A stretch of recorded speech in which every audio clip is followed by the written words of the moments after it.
I know we talk a lot about maintenance in terms of intervals that have mileage or time behind it, but what about maintenance for systems that have had a failure? Let's talk about the cooling system.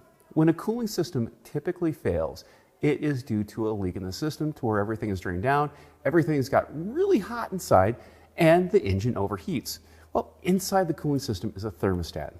This thermostat, well, you may not know this, but inside this little capsule right here, it's a mixture of brass and beeswax.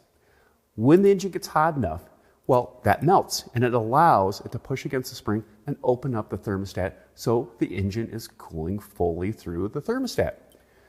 If it is damaged over time due to overheating, well, it may not open or it may even stay open. This is bad for emissions because if it fails in the open position, well, the vehicle may not warm up properly. If it fails in the closed position, well, then the engine will overheat. Just keep this in mind. If you're doing a large repair on a vehicle that has gone thermonuclear with the cooling system, make sure you're looking at the thermostat and replacing it if it needs it, because these things do age and they can fail over time. I'm Andrew Markel. Thank you very much.